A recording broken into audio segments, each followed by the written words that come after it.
Momentum is a real thing in our sport. When you have that, things just happen easier, but you better ride that wave. He looked at me dead in the eyes and said, "You want to be a race car driver and you didn't bring your helmet to the racetrack?" Trust me, there's nothing more than I want to do than grab the controls on that thing and just throw your ass right off of it. Myatt Snider is Jamie Little's pit spotter. What do you think he's thinking right there? Probably nervous. Holy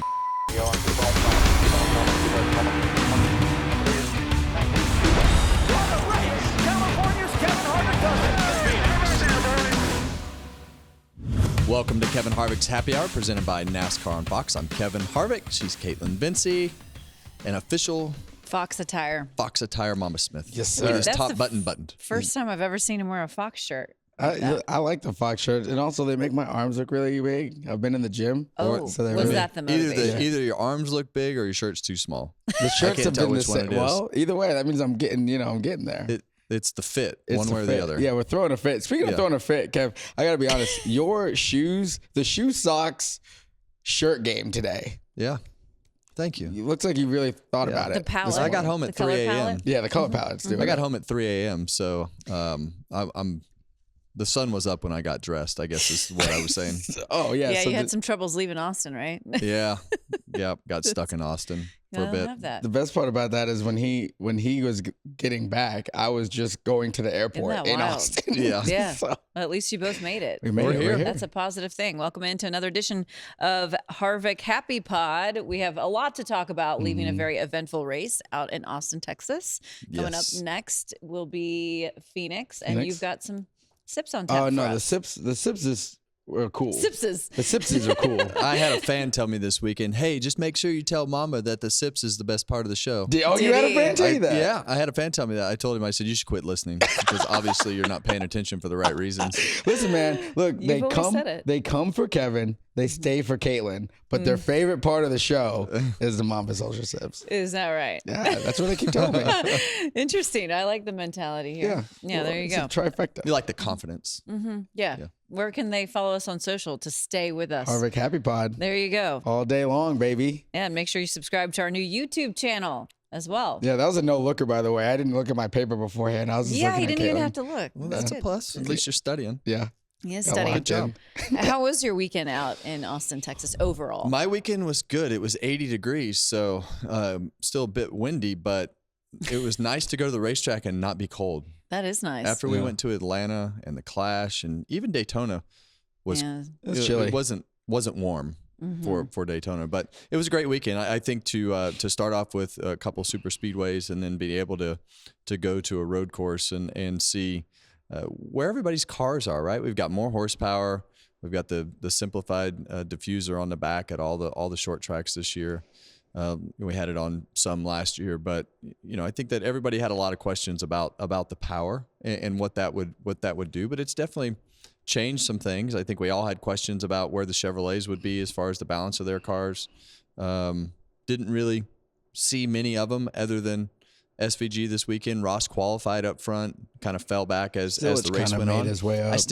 And I think we'll learn more this weekend at Phoenix with the balance of those Chevrolets and the teams learning where they need to be to get their cars to not only run fast but to run long as we go through the weekend. So Tyler Reddick, he did it again, and I think when you look at COTA, it has been a great racetrack for him. So I think when the streak was on the line to go to COTA, I think that for them, they were confident that they would be competitive. Toyota started off super slow in practice, kind of missed the pace of where they needed to be, which means you miss your height and balance and all the things that go with that pace that they missed and the balance that they missed from what they guessed it would be from the simulation and all the things that they have to try to put it in a ballpark. But overall, I felt like it was a great race. We had great storylines with Michael Jordan and 2311 and Denny Hamlin winning the race, and saw a lot of the Toyotas in the finishing order at the end of the day. Michael McDowell was fifth. Denny Hamlin got his first top 10 at COTA. Holy smokes. So to me, that's a massive win for Denny Hamlin. I know that feeling when you get to those places where you just struggle and kind of out of your comfort zone. So a lot of good stories. The point lead is massive Matt, 70 points. And I think from second to 26th, I think it's like 62 points. Yeah, it's wild. So, the whole chase format and the points battle and everything to put yourself in position is up and down for everybody. Chase Briscoe had a good week last week, had a parts failure this week. Brad Keselowski made it through the whole race. Sure did. Finished 20th. Alex Bowman on the opposite end of that spectrum, too. Well, you guys just hit all the stories. We can leave now. All right. See you guys next week. Call it a day. I do want to go back to Tyler Reddick, obviously making history. I feel like at this point in the sport, historically, it's hard to do that. I mean, we even saw SVG trying to break a record of consecutive road course wins, trying to reach Jeff Gordon. That came to a close. Now he has to start all over, right? Trying to achieve that feat. But Tyler Reddick, able to win the first 3 races of the year. That speaks volumes to the strength of their program right now. These are tough racetracks. It's not like it was simple tracks that he was able to make this happen at. And I think, too, Austin, Texas really showed the strength of the team as a whole because they came, they had speed, they qualified obviously really well throughout the race. Tyler did everything he's supposed to do. He showed such great precision, didn't make mistakes. Pit crew did what they're supposed to do. Yep. That's a big statement. Yeah, they put the whole race weekend together, really, because if you start on the pole, that's the first thing you're supposed to do. Check one. And then after that, you just need to keep everything and manage all the rest of it. And, I think the interesting part of social media right now, that people are like, oh, after the lawsuit, like, of course, NASCAR is like helping them win it. Sick of hearing that already. Where's my cam? Over here. That's wild for multiple reasons, outside of the fact that that's not how racing works. But you think 39 other teams are just like, yeah, we're going to let these guys win. Yeah. Because of the lawsuit. Yeah, because I'm sure it makes Bubba feel good about where he's at. Yeah, exactly. Right? And Teammate then, winning the first 3 races. Yeah, and then on top of that, the first 2 are speedways. He wrecked in one of them. Like, it's not like, it takes a lot of luck to win Daytona and Atlanta. Yeah. But they had luck and they were fast. And he made all the right decisions and all the right moves. Him and Nick Payne, his spotter, did it all right. And Billy Scott's bringing fast race cars. Yeah. Then they come to COTA. Beat one of the best. Belt to ass. Like from start to finish, and beat one of the best. So now you're really confident in what your program is and what your process is. And now you got a points lead. You can kind of work, massage on your stuff. And now we're going to Phoenix and we're going to figure out what everything's really going on. So Tyler Reddick is getting it done. Yeah, and I think momentum is a real thing in our sport. And when you have that, things just happen easier. But you better ride that wave while you had it. We saw Christopher Bell win 3 in a row last year. This is not abnormal. It's abnormal that you win the first three. But to win 3 in a row is not something that we haven't seen happen before. We've seen that happen a lot. So, and when you start the season, sometimes you just have that momentum going, and it can be a great thing. It's obviously a great thing for them right now, but it can also be a bad thing because everybody else is working while you're riding the wave of momentum and the details and preparation that you have in your cars already that everybody else might not. And sometimes we saw it happen to Bell last year. They kind of got stagnant and didn't perform like they needed to in the summer because they just they didn't do a good job of keeping up with the progression of trying to get better. So, but right now, Denny Hamlin, Michael Jordan, 2311, Tyler Reddick, all those guys are doing good. And there is nothing better from a driver's standpoint, a team standpoint, because everything it happens easy when you've got the luck on your side, you've got the performance on your side, your pit crew is executing. There are so many things that can go wrong. And, I think that the conspiracy theories are ridiculous as you go through when you look at the inspection processes and the time that the team puts in and all the things that, this competition, that go on. Like, it's not happening. It's kind of ridiculous. You mentioned Denny Hamlin. Michael Jordan was very complimentary of him, saying he's the brains of this operation. I put up the money, but I think it was important that he made that note, because sometimes I feel like Denny gets a little lost in this whole story because he's still competing for him, his own endeavor in the series. Yeah, I think it's hard, right? When he's a active driver. Yeah, so it's not like he's there at the car when he gets out. He's not right, and he's also, he has his podcast and all the things that Denny Hamlin is doing. I gotta give him a lot of credit because I don't think I've ever given him any credit for running road courses. Like he just seems like they really just like mail it in and just show up. But he ran top 10. Like you could tell that the effort was there, and maybe he felt better in the car. Maybe the car was more suited to him this week than other road courses. And he's like, oh, I have something I can work with. But regardless, of top 10 for them when they needed it too. Like if he would have came out of here with like a 25th place finish, that ain't getting done. So, you talk about pressure being on, the points matter. Yeah. Right now. So pressure's on for everybody. And Tyler Reddick, to your point, Kevin, like the carrot is out there for the rest of the teams. Very motivating. And they're very motivating. And Bubba Wallace too. Bubba could have won 2 races this year already. He could have won Atlanta and he could have won Daytona. And then at COTA, he has like a 11th place finish, which for Bubba on the road course is really good. So 23-11 as whole. Just crushing it. Yes, they've definitely got it going on. SVG was the guy who got relegated to second, but he gave it everything he had, right? He did. At the end of that race, I mean, he was throwing up dirt right next to the barriers and doing everything that he could do. But they just didn't have the pace this weekend that the 45 and the 12, really. Ryan Blaney was definitely the standout Ford of the group by far, and really had the speed to compete with Reddick. I think that if he got in front of Reddick one time and was able to, to pull forward and do what he needed to do. But at the end, Reddick just never made any mistakes to let Blaney or SVG by. But SVG just didn't have the pace, qualified 13th. You could tell that pace was not there in practice, kind of the same way. Seemed like they struggled with the short run speed again, and he talked a lot about lateral grip and the back of the car sliding. And where that paid off for Reddick was really turn 20 off of 6B, and all the places that you needed to be good to not get passed under braking, he was good. But it really, really made him look strong down the front straightaway when he would get off of turn 20 so well and be able to pull 3 or 4 car lengths every lap on Blaney and on SVG. So they were superior this weekend. My favorite thing watching Shane, even though he run second, right? Which he was funny. He's like, it's weird being disappointed about running second. He's like, yeah, that's a good thing, brother. Like that means you feel confident and feel good about what you're doing, that you feel like you should be winning all these races now. But when he dive bombs into the corner and he does this thing with the car and it gets real light, and he usually gets floated in the corner, and it keeps a lot of speed, and he can get off the corner. That's where he dominates. And you could see it with Reddick, and Tyler was just like not worried about what Shane was doing and laser focused in what he was doing, and that was how he was able to defend. But Shane just throwing that car all over the place was awesome to watch. I love watching that. So let's talk about his teammate, Connor Zilisch, Shane's teammate, because he was involved in multiple incidents, but was able to battle back numerous times, ended up 14th on the day. I know he had to have been pretty disappointed with the outcome here, given the fact that he had a legitimate chance to potentially have a top 5, maybe even a win.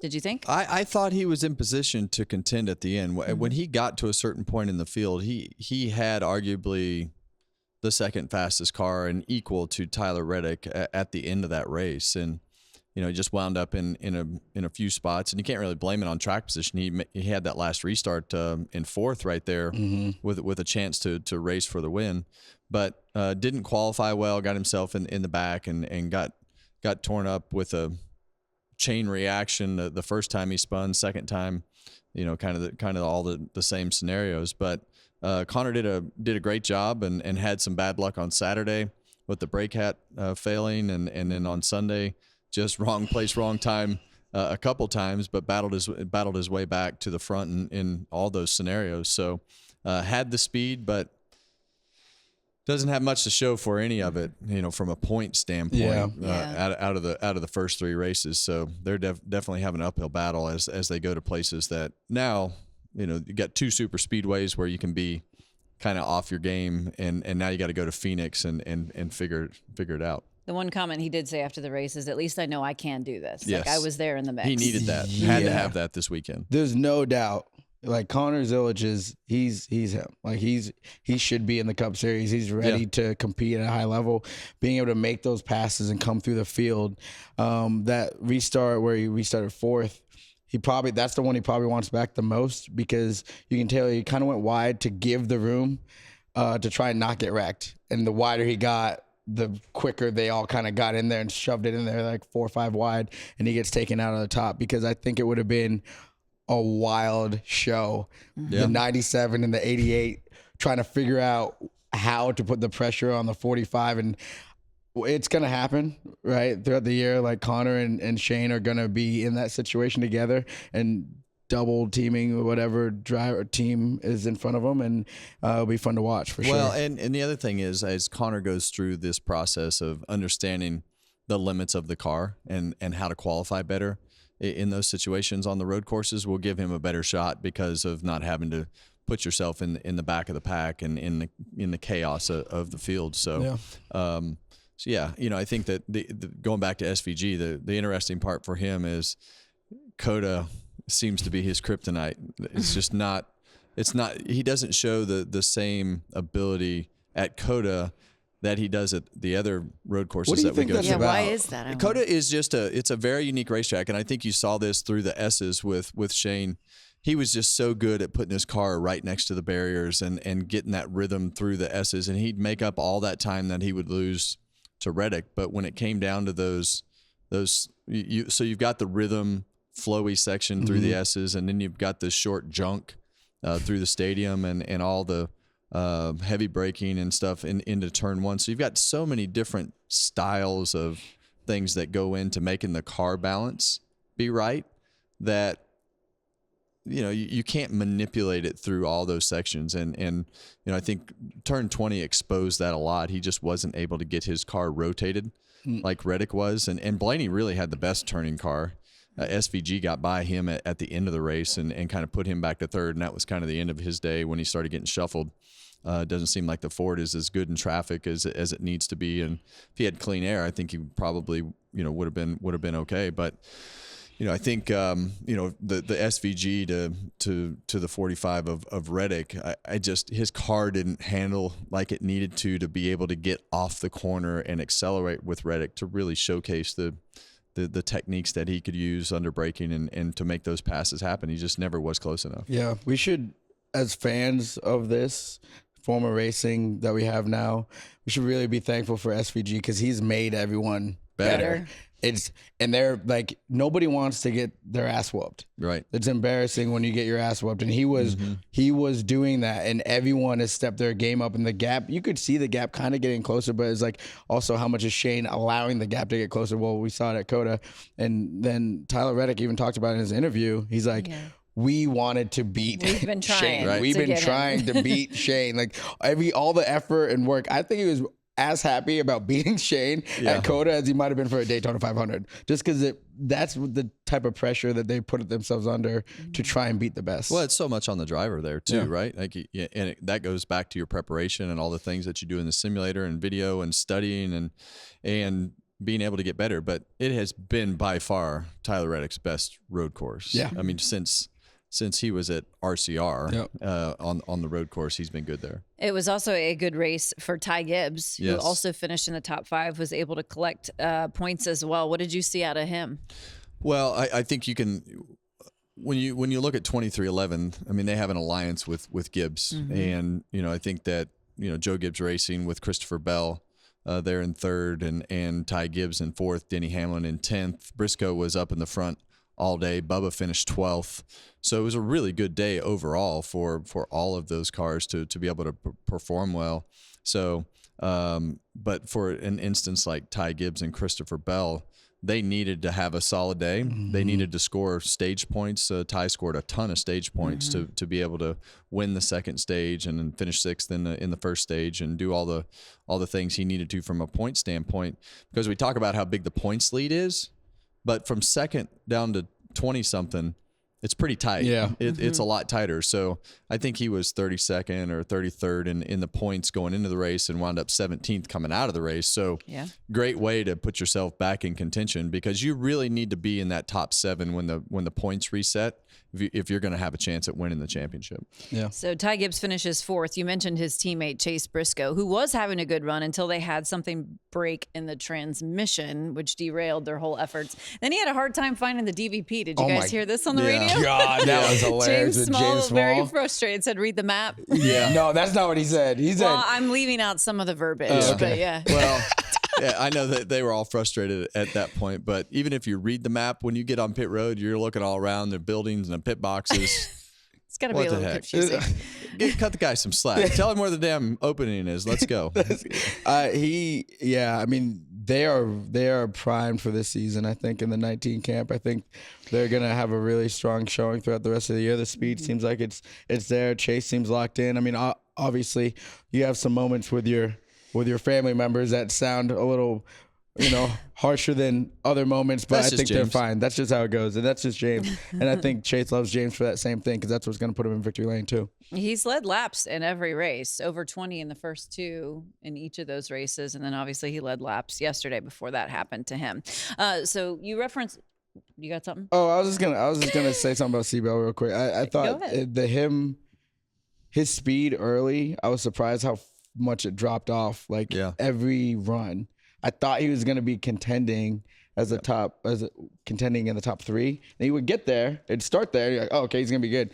And then all of a sudden it just taper off. But he was super aggressive. Yeah. He was super aggressive. Him and Larson were putting on a those two a heck of a again. show there at one point, bouncing off each other's doors and dive bombing each other. So that part was fun to watch. It was fun. You bring me to the next point, Kyle Larson. A number of drivers having issues with their cool suits throughout this race. This obviously is the hottest race we've had so far this season. Temperatures in the mid 80s. So when he would stop, they'd do the ice packs. They would have to do the water bottles, dump them over his head, everything. You're basically just cooking in your suit, right? Yes. Is that? Yeah. Well, they never had a chance to drain the system to get all the hot water out of it. So you just can't afford to take the time unless you just can't tolerate it. But they managed it the best that they could. I think Larson's cool suit, Ryan Preece's cool suit, and I think there might have been AJ Allmendinger. But I think Larson in general never really showed up at the front. He was consistent, right around that 7th, that 6th, 5th to 10th, 6th to 10th area right there. So.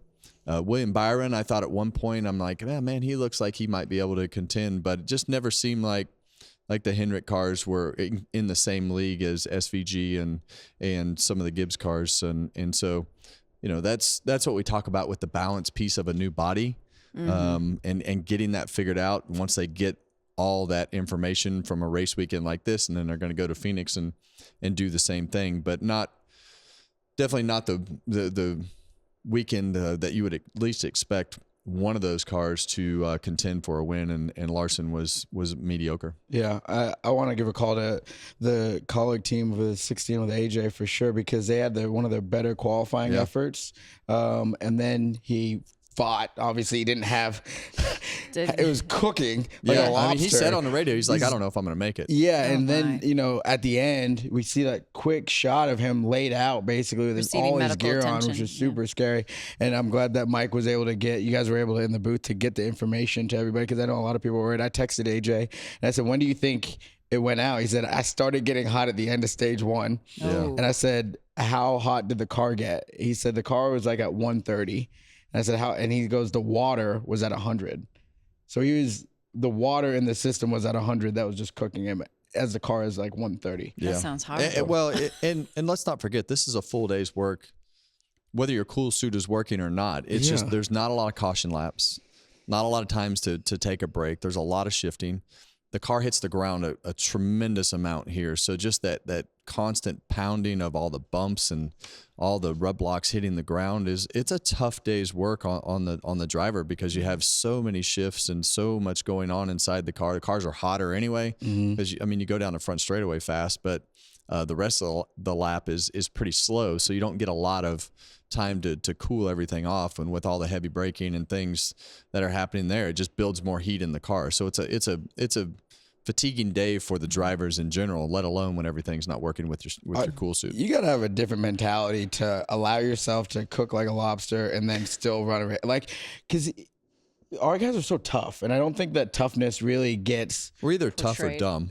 It can be both. Yeah. Two things can be correct Tough at the and same crazy. time. Just dumb enough to be that tough. And then you got Brad with a broken leg. Like, yeah, no, I'm going to go run a road down course. as the attaboy. And Props to him. Yeah, give it to surviving him. that. But Allmendinger wound up finishing 9th. Yeah. So. Yeah. I mean, these Toughed guys it out. battled it out. They did. Now, one driver who did not was Alex Bowman, who in the middle of the race seemingly could not finish for some physical reason. We're not entirely sure what exactly happened. It is my understanding he did not go into the race sick or anything like that. It happened obviously during the race. So he comes out, Hendrick Motorsports, looking for a relief driver, which it's not like they're just all standing around waiting to get the call up. Now, this is the interesting story here. Myatt Snider, as you see in that clip, is Jamie Little's pit spotter. And a lot of people were asking, what is a pit spotter? It's basically the second ears and eyes for the reporter, scanning the radios, getting notes to the reporter. That is his primary job right now until yesterday. He was asked, obviously, by Hendrick to fill in and complete the race for the 48. What do you think he's thinking right there? Probably nervous. Holy shit. I know exactly, because so Brad Perez, who actually relief drove for JJ Yeley in the O'Reilly Series race the day before, is roommates with Myatt. Myatt texted him, and Brad put it up there. Myatt texted him and was like, "Hey man, what are the breaking points in 6A?" Yeah, he said real quick. Yeah, real quick. Give me this information. Yeah, and Brad like gave him the information. It's like, what would you need that for? And then all of a sudden, Brad sees It's wild. Myatt about to go in the car. Like, that is wild. Well, that's why you bring your helmet bag. There probably wasn't too many people standing around with their helmet bag, Probably not. able to drive that car. But what an experience for Myatt.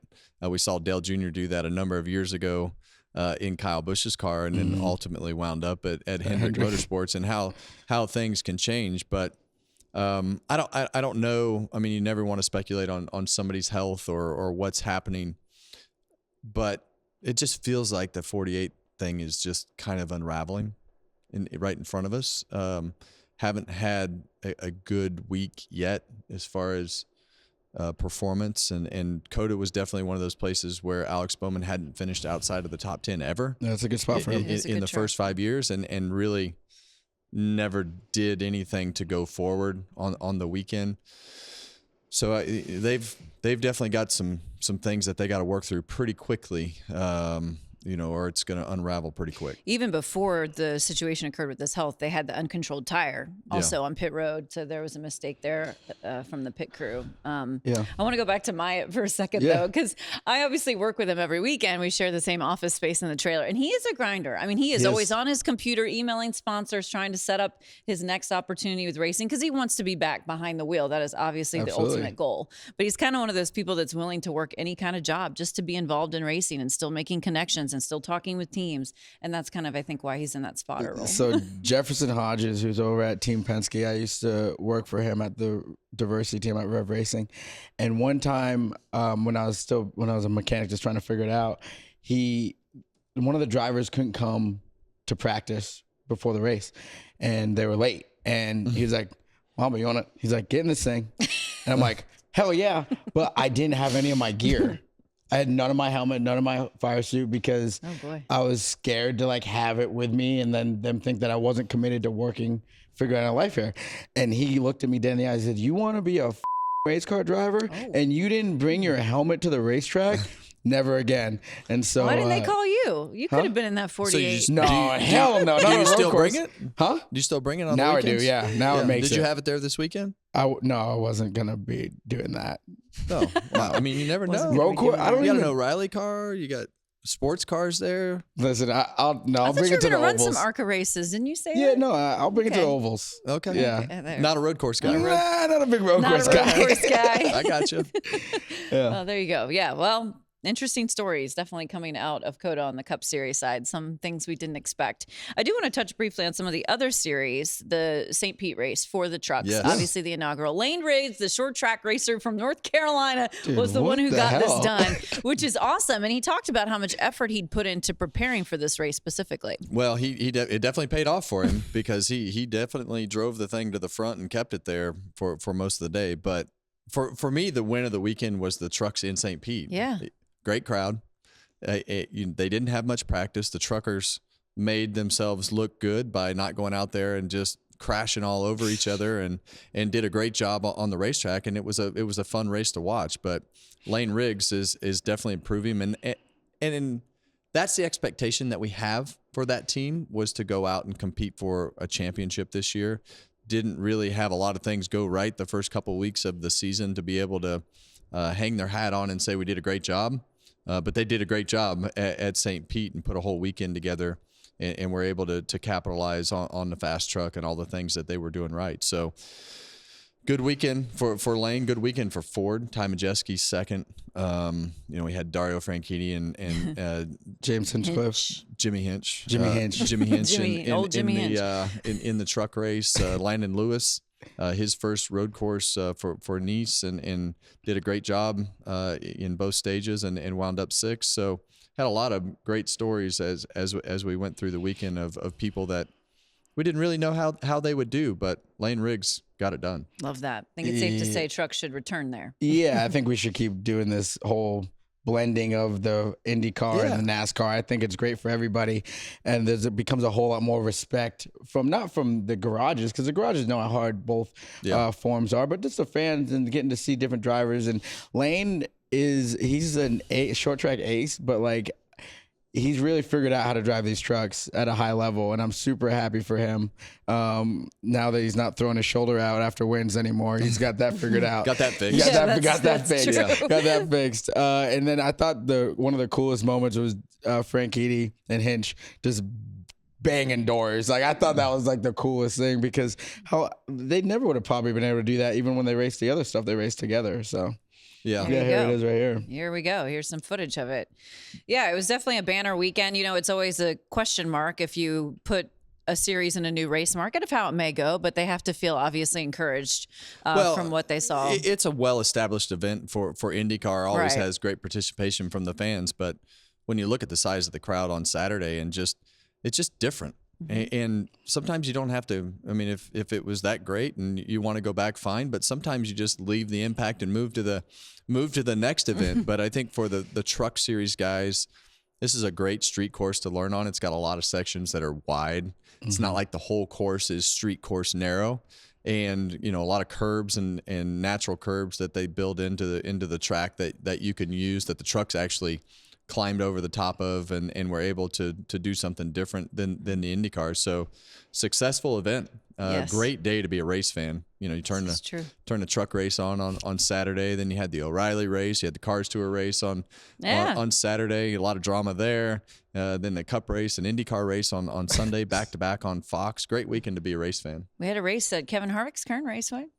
No, we had an ARCA race there too. ARCA race out west. ARCA West at race. His place, out there, it's a great time to be a race fan in general, I think, is the consensus so far in 2026. Okay, so let's touch on this once again, guys, the Chris Gabehart situation.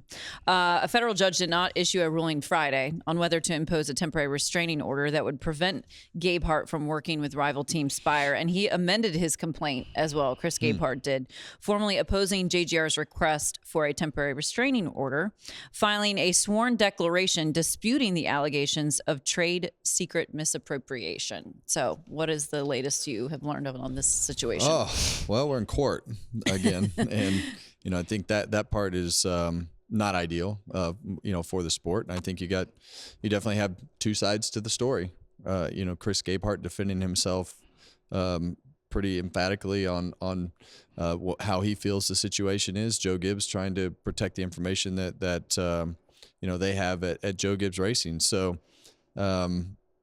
it sucks to see a relationship like that in the way that it has. And it's I think there was more news that came out, with different. Each side's going to have more news come out now that, you did this and you did that. And it's ultimately going to come down to the judge settling things, or it's going to come down to the two sides making an agreement. But definitely a tough spot for both parties. I think it's going to really change what technical alliances are going to, how that information is going to cross over. Not that, obviously JGR is a Toyota team and Spire is a Chevrolet team, but just how the conversations are when you are aligned with teams that are outside of your building, and how that works. I think we're into a new era of life, and those things aren't going to be as free-flowing as they probably were in the early 2000s. We'll continue to follow that story as it develops. Coming up next is Phoenix, a place that you saw a lot of success over the years. Did we win any? We won a couple. Did we win any there? 9 times to be exact. There's a lot of dates that you went to victory lane at that place. It says here, the secret to success at this racetrack. The secret is the back. Can you share the secret? The secret is the back window just being attached. Yeah. That's the secret. Yeah, you can have it in or out there, and we can make it happen. It don't matter, baby. Yeah, but I think let's see, we won twice in 2006, 12, 13, twice in 14, 15, That's 16, 18. And the cool part is, it was the last race of my career. So to be able to, I grew up, you guys have heard these stories before. I know a lot of fans haven't, but I grew up as a kid going to Phoenix International Raceway. And I raced my Southwest Tour cars there. I raced my Winston West car there. I raced trucks there. So that was our big event. That was our Daytona 500 from West Coast late model racing that we got to go to. And so, as I would go there every year, my grandpa he'd take his motor home and park it over there a year early, or like a month early, not a year. He would park it a year early if they let him, so that he could get his parking spot. So every time I'd drive in, he'd be hanging on the fence, smoking a cigarette, and yelling at me, making sure that I came over and said hi to him, while he was alive. But it's a special place, and to be able to have it be the place that I had the most success, it's kind of icing on the cake. We led a bunch of the race in my last race as a Cup driver there in Phoenix. So it was a good place to be good, and ultimately to be good there. We always concentrated on the end of the first third into turn one to be able to, at the end of the brake zone right there, to make the car turn from that point to the center of the corner. If you are tight in that section of the corner right there, you're just not going to get the car pointed and get off the corner good. And if you can make the car good there, it's usually good on the other end of the racetrack. But you've got the apron that you can use. You can put the lefts on it. You can put all four tires on it. You can hook the rights on the line. You can drive all the way down it. You can go up the racetrack in 1 and 2, and sometimes the grooves moves up in 3 and 4. But it's a technical place. Your car has to handle well. A lot of braking opportunities to use different strategies to help manipulate the car and throttle strategies. So you have a lot of options at the racetrack. And I felt like that was one of our strengths. We could adapt and adjust throughout the race when the groove moved up or it moved down, to be able to find those things first. So you have to have a versatile car and have a versatile driver to go out and not only run in the one spot right next to the yellow line that everybody knows that they need to do, but be able to be creative and do things in the corner in 1 and 2, whether it's up the racetrack or down on the apron. You headed out there this weekend? I'm not. No, Oh. I'm not headed out. I mean, unless someone last minute wants me to come out, holla at your boy. You could be a relief no Ram driver. burnouts at Phoenix? No Ram burnout. The next Ram burnouts will be at Darlington, and it's gonna be special. We got some stuff coming for There you you go. guys. We kept showing the mechanical bull this week, and Did you? I mean, yeah, we didn't take much to throw anybody off. No, it's hard. Yeah. You know, I can do it pretty well, but No, you I can't. tried to get you to come out, and I could show you my skills. I never found the time to come out there this weekend, but trust me, there's nothing more than I want to do than grab the controls on that thing and just throw your ass right off. Darlington, lock it in. We're gonna I'll do be it. there. I'm calling the truck race, drivers only That's that right, weekend. drivers Oh, yeah. only in That'd Darlington. be cool. There you go. Somehow I keep getting to be on the drivers only Play-by-play. podcast. Yeah, you're not really. He's the that- lead Grandfathered in. I'm the It was his grandfather. idea. I'm the grandfather of the program. That Right? makes Wasn't sense. it your Yeah. idea initially to do drivers I mean, I only? was a part of the kinda? conversation. think he helped. Yeah. Okay. Yeah. That's cool. Yeah. Anyway, what are you yeah. looking forward to though about Phoenix? Phoenix, well, honestly, like from the driver's standpoint, that's actually one of the tracks that I've been able to race on, and I really enjoy Phoenix. Like to Kevin's point, there's so many different ways that you can drive it and Yeah. search for different grooves and speed and grip. I always get confused ever since we reconfigured it. That doesn't Yeah. surprise That me. gets me confused all the time. I'm like, yeah, that end. But the turn 1 and 2 end, to Kevin's point, when you get it right, you're in the gas so long and you feel like you're carrying a ton of speed, and then it's heavy braking into 3, and then there's like really a line that you need to hit, and it's not very wide into Yeah. turn 3. Turn 3 was always when I got to the 3 cones on the wall, I always wanted to have my eyes to the left to look for the end of the fence, and that I would just aim there. And the unique part about turn 3 is it's got these little waves in the asphalt that you have to modulate the brakes to get in there hard enough. And a lot of people want to back the corner up right there, but you actually need to drive it in hard to keep the car loaded and modulate that brake pedal over those bumps. And there's like this little trough that if you can get the left front tire right there just right, you can immediately let off the brake and roll right back to the throttle, open the wheel, and drive it straight at the wall. And if you hit it right, it's like magic. It kind of Wow, reminds me. It's kind of like unique. Richmond's kind of like that too, right? In 1, Yeah. it's a little bit like And that. more in 3 Oh, okay. at Richmond than anything. Turn 3 at Richmond and getting that car brake under braking right and aim towards the line is very similar to the entrance of turn 3 at Phoenix. When the car drives good, it's really fun. Yeah, but you can manage it. You can make it do things that if it's way off, it's impossible. But if it's a little bit off, you can manage the car with the brake pedal. A lot of unique nuances that make very that much. track what it is. Okay, so let's talk about some of the teams specifically to keep an eye on for Phoenix. Who do you think is going to rise to the occasion potentially? I mean, I think that the Chevys can show up at any point and hit it, but I don't know that they know what they're actually 100% sure of what they need to get the balance of their cars right. So it wouldn't surprise me if they were all over the board. It wouldn't surprise me if they won. It wouldn't surprise me if they ran 20th. It wouldn't surprise me if they qualified good and raced bad. So I still think that there's a little bit that they're shooting, trying to understand as to what they need with the balance of those race cars. I think that Ryan Blaney's going to be tough to beat. He had a ton of speed this weekend. He's been good at every race. Penske cars have typically been pretty good there from the 12 standpoint. The 22's been hit or miss. 2, I can't really ever tell where they are as far as what they have going on. Yeah, and when you talk about Cindric, I mean, I really expected at this point in his career for him to be contending on all those road courses. I thought he would come in and just be wherever SVG, we were, but up there. What he did in O'Reilly's, you would have think. And that is, I mean, it happened the first year, but it hasn't happened since. And so I can't really ever tell. Some weeks the 2 shows up, and more times than not, they don't, and they wind up in the mid pack, and there's just no consistency to that team. But Team Penske in general has been really good at Phoenix, but I believe that Blaney's going to lead the way from a speed standpoint. So I expect him to be in contention. It wouldn't surprise me if Joey Logano shows up and is in contention, but could run 15th. I don't know. But I think that it's Reddick's got the momentum. Reddick and 2311 have had the momentum, and you see a lot of the short track stuff, and it's who can adapt their car to the power and the extra braking and extra tire wear that go with the added horsepower. So I think it could go a number of different ways. But if I had to pick one right now, I'm not going to tell you because That's later. I already know who's going to pick. He just talked about him for like 3 minutes. He said Blaney 8 times. He did say him quite a few times. Yeah. But Ryan's usually really good at Phoenix. They're also, like, whether it's spring or fall, it's interesting to see how it flips because the Joe Gibbs Toyotas, Christopher Bell has won here in the spring, right? So he's obviously someone who is coming off good momentum from COTA.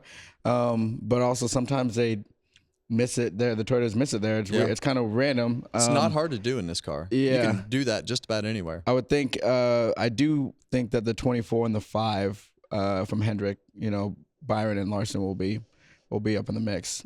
Just based off last year. Have to watch and find out and see what happens. That's it. All the action coming to you on Fox. Okay, it is time now for apparently the fans' favorite segment, according to the fan well, at that least found one. you. And I've only heard that from one fan. One fan. Yeah. Okay. Yeah. Kevin only heard it from one fan, but I heard it from a lot of you guys at COTA. A lot of closers came by the display. Shout out to you guys. It was awesome.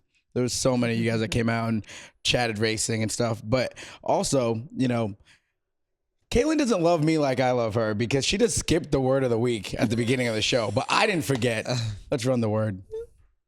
And he's become slicker than a greased pig in practice. I mean, he's one of those guys now that knows everybody's watching him. And he'll go out on the racetrack, and he said it to me. He's like, hey, I'll go out there and just make sure my car is good, but I don't want to show everybody what I have in my car because they all look at the data. They all are trying to imitate what he is doing. So I don't know how slick that is, Kevin. It is slick. Sounds pretty slick. Sounds pretty slick, Kev. Yeah. You guys sent that to me this week, and I'm like, oh, my God.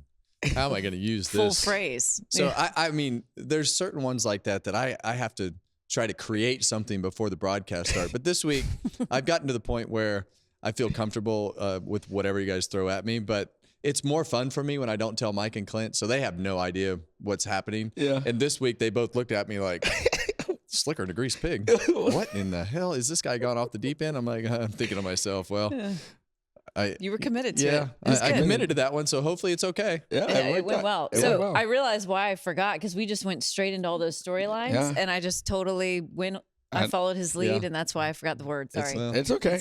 There you go. It's not something that we expect out of you, but we'll let it slide this time, I guess. You can mess up every once in a while. Sorry. But it's Mamba Social Sips, and we're here to have some good times. Starting with an OG, one of everyone's favorites, Bill Elliot, 70 years old. Awesome Bill from Dawsonville. Got back behind the wheel. Shout out Colby Evans for this post. Allegedly, Chase won a Pro Cup race back in the day with this car. So now Bill's won in it and Chase is won in it. That's pretty neat. And Red Bull got a little extra love too, because I guess they're sponsoring the car. I don't know. Yeah.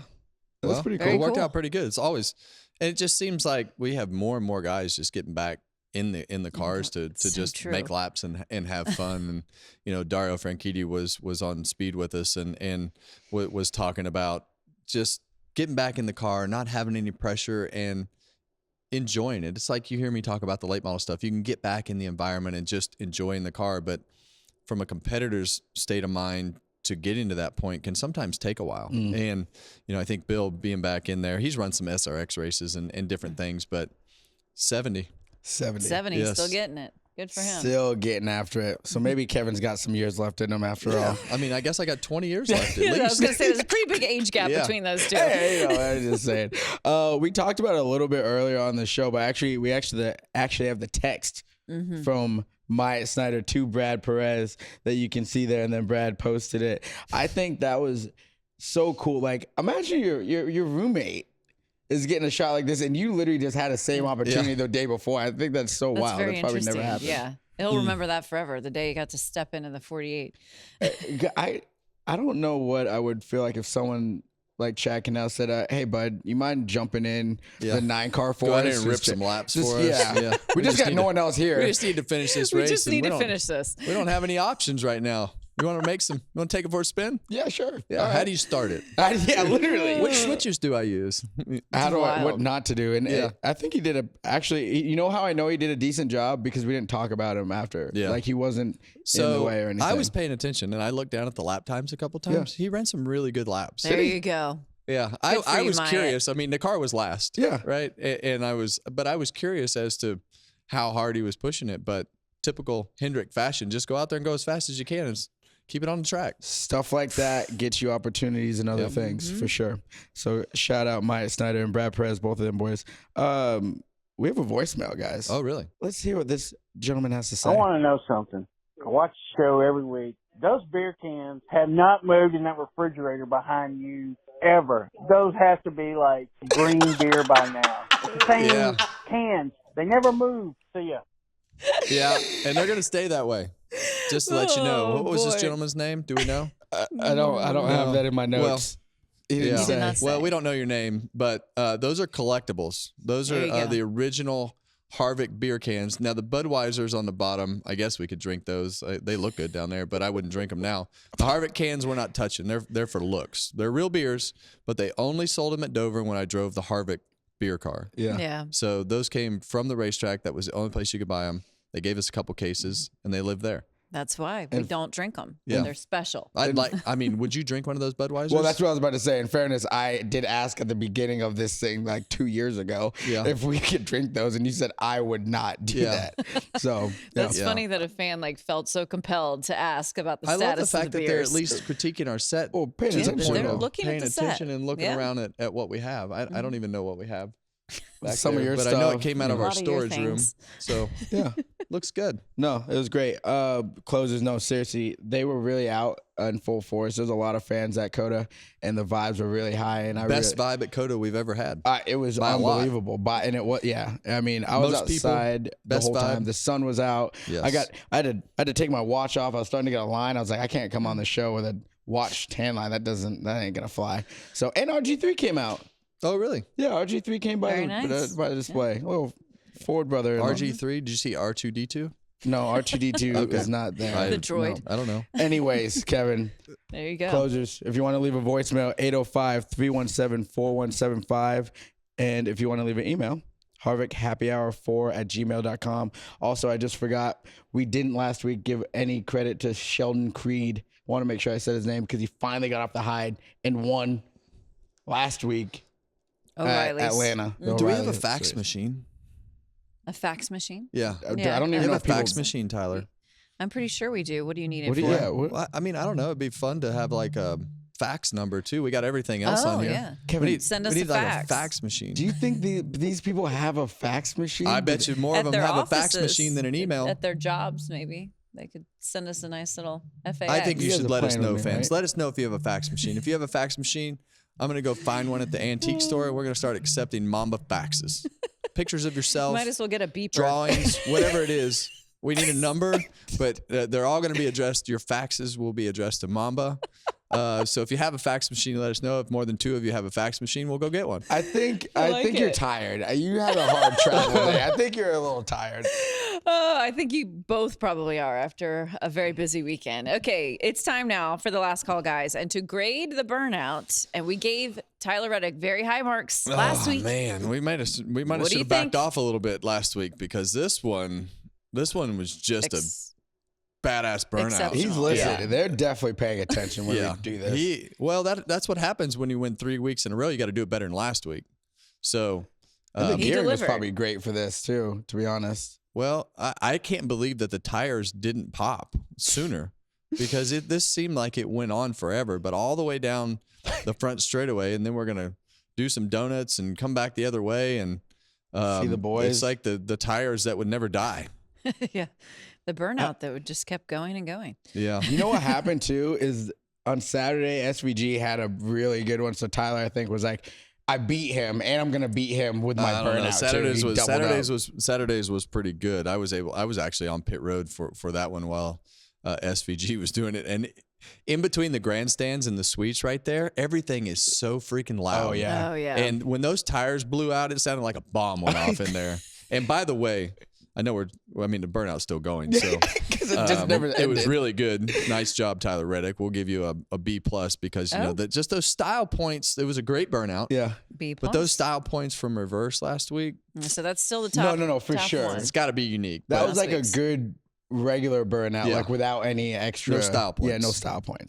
yeah. But you the flyover this week, did you guys see it? Yeah. The flyover, the helicopter literally was down in between the grandstands Ran the, and ran the suites course. and on top of the racetrack, and then just ran the course all the way around. It's badass. It was That is sick. very yeah. cool. Yeah. Okay. So 2 weeks in a row, we've got good scores for Tyler Reddick in the burnout department.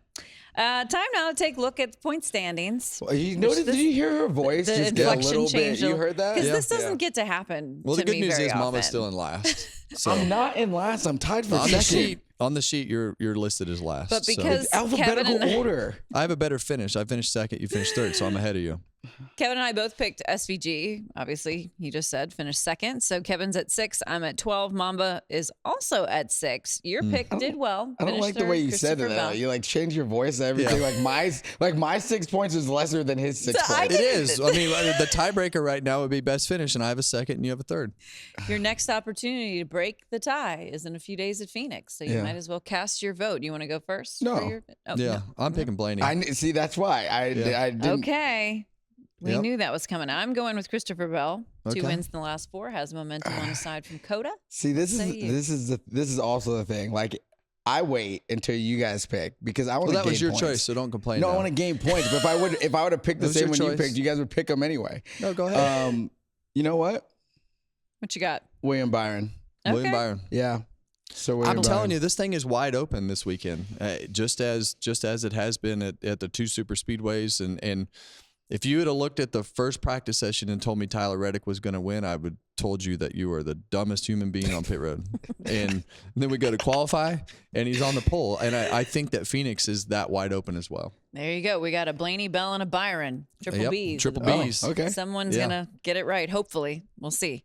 So we've talked about SVG a lot on the course of this show, and you have an interview with him on your Thursday edition. Tell us Yes, about yeah, it. we got to sit down with Shane and Ronald. They're peeing on everything, but you know, we sat down and just going back to COTA, not having won there, having the streak on the line, just wanted to get some insight into where his head was at in his second full-time year, because it feels like he's been here forever. It does. and he's going into his second full-time year.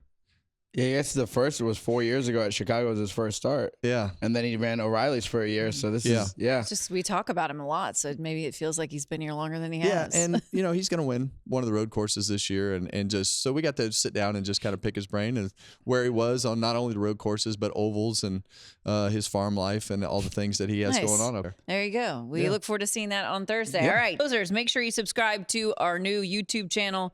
Check us out on Harvick Happy Pod as well. We'll see everybody after Phoenix.